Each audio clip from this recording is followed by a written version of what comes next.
राम राम बे सारा ने ले वे आज रमा एकादशी की कथा सुनाऊं। सुनो सारे ध्यान से। युधिष्ठिर कहने लगे, हे भगवान, कार्तिक कृष्ण एकादशी का क्या नाम है और इसकी क्या विधि है, इसके करने से क्या फल प्राप्त होता है, सो आप कृपया करके विस्तार पूर्वक मुझे कहिए। श्री कृष्ण जी बोले, कृष्ण पक्ष की एकादशी का नाम रमा एकादशी है। यह बड़े बड़े पापों का नाश करने वाली है। इसका महात्म्य मैं तुमसे कहता हूँ, ध्यानपूर्वक सुनो। हे राजन, प्राचीन काल में मुचुकुंद नाम का एक राजा था।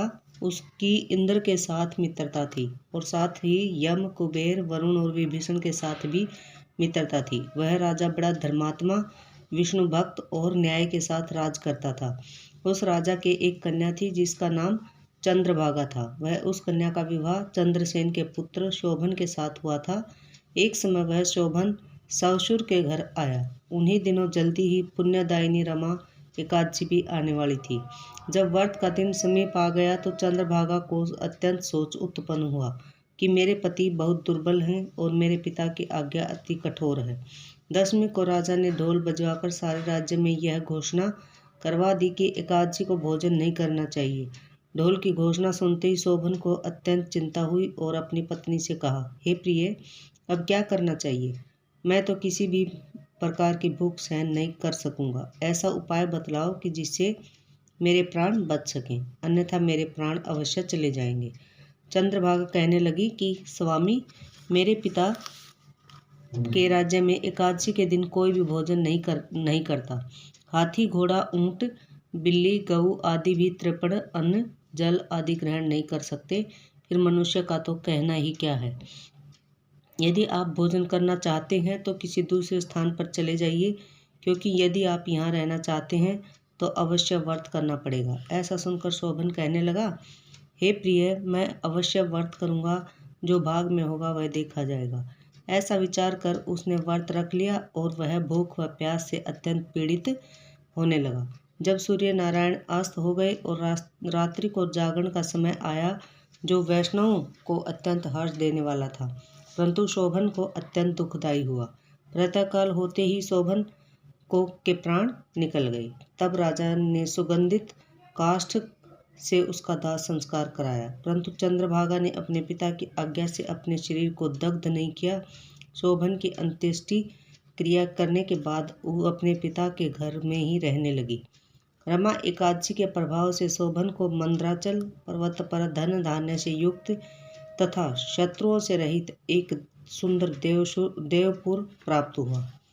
यह अत्यंत सुंदर रतन और वैदूर्य मणि जड़ित सवर्ण के खंभों पर निर्मित अनेक प्रकार की स्फटिक मणि से सुशोभित भवन में बहुमूल्य वस्त्र, आभूषणों तथा छत्र व चंवर से विभूषित गंधर्व और अप्सराओं से सुशोभित सिंहासन पर आरूढ़ ऐसा लगता था मानो दूसरा इंद्र विराजमान हो। एक समय मुचुकुंद के नगर में रहने वाला सोम शर्मा नाम का एक ब्राह्मण तीर्थ यात्रा करता हुआ घूमता घूमता उधर जा निकला और उसने शोभन को पहचान कर कहा कि यह तो राजा का जमाई शोभन है। उसके निकट गया।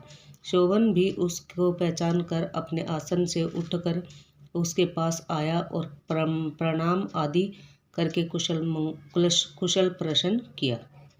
ब्राह्मण ने कहा कि राजा मुचुकुंद और उसकी पत्नी चंद्रभागा कुशल से हैं। नगर में भी सब प्रकार का कुशल है, परंतु हे राजन, हमको अत्यंत आश्चर्य हो रहा है। आप अपना वृतांत कहिए कि ऐसा सुंदर नगर जो न कभी देखा न सुना, आपको किस प्रकार प्राप्त हुआ। तब शोभन बोला कि कार्तिक कृष्णा रमा एकादशी का व्रत करने से मुझे यह नगर प्राप्त हुआ, परंतु यह अस्थिर है। यह स्थिर हो जाए ऐसा उपाय कीजिए।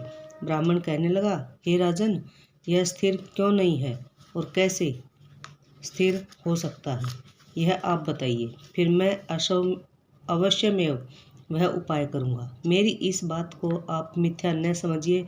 शोभन कहने लगा कि मैंने इस व्रत को श्रद्धा रहित होकर किया है, अतः यह सब कुछ अस्थिर है। यदि आप मुचुकुंद की कन्या चंद्रभागा को यह सब वृत्तांत कहें तो यह स्थिर हो सकता है। ऐसा सुनकर उस श्रेष्ठ ब्राह्मण ने अपने नगर में लौटकर चंद्रभागा से यह वृतांत कहा। ब्राह्मण के वचन सुनकर चंद्रभागा बड़ी प्रसन्नता के साथ ब्राह्मण से कहने लगी कि हे ब्राह्मण, आपने प्रत्यक्ष में देखी है या स्वप्न की बातें कर रहे हैं। ब्राह्मण कहने लगा कि हे पुत्री, मैंने महावन में तुम्हारे पति को प्रत्यक्ष देखा है, साथ ही किसी से विजय न हो ऐसा देवताओं के नगर के समान उनका नगर भी देखा है।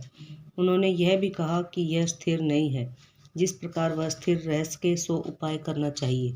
चंद्रभागा कहने लगी, हे विप्र, तुम मुझको वहाँ पर ले चलो। मुझे पति देव के दर्शन की तीव्र लालसा है। मैं अपने किए हुए पुण्य से उस नगर को स्थिर बना दूंगी। आप ऐसा कार्य कीजिए जिससे उनका हमारा संयोग हो, क्योंकि वियोगी को मिला देना महान पुण्य है। सोम शर्मा यह बात सुनकर चंद्रभागा को साथ लेकर मंद्राचल पर्वत के समीप वामदेव ऋषि के आश्रम में गया। वामदेव ऋषि ने उनकी बात सुनकर वेद मंत्रों के उच्चारण से चंद्रभागा का अभिषेक किया। तब ऋषि के मंत्र के प्रभाव और एकादशी के व्रत से चंद्रभागा का शरीर दिव्य हो गया और दिव्य गति को प्राप्त हुई। इसके बाद वह बड़ी प्रसन्नता के साथ अपने पति के समीप गई। अपनी प्रिय पत्नी को आते देखकर शोभन अत्यंत प्रसन्न हुआ और सबको बुलाकर अपनी बाईं तरफ बैठाया। चंद्रभागा कहने लगी, हे प्राणनाथ, आप मेरे पुण्य को ग्रहण कीजिए। अपने पिता के घर में जब मैं 8 वर्ष की थी, तब से विधि पूर्वक एकादशी के व्रत को श्रद्धापूर्वक करती आ रही हूँ। इस पुण्य के प्रताप से आपका यह नगर स्थिर हो जाएगा तथा समस्त कार्य पूर्ण होकर प्रलय के अंत तक रहेगा। इस प्रकार चंद्रभागा दिव्य रूप धारण कर और दिव्य आभूषणों और वस्त्रों से सुसज्जित होकर अपने पति के साथ रहने लगी। हे राजन, यह मैंने रमा एकादशी का महात्म्य कहा। जो मनुष्य इस व्रत को करते हैं उनका ब्रह्म इत्यादि समस्त पाप नष्ट हो जाते हैं। कृष्ण पक्ष और शुक्ल पक्ष दोनों की एकादशी समान है, इसमें कोई भेदभाव नहीं है। जो दोनों को पढ़ते और सुनते हैं वे समस्त पापों से छूटकर विष्णु लोक को प्राप्त होते हैं। जय एकादशी की जय।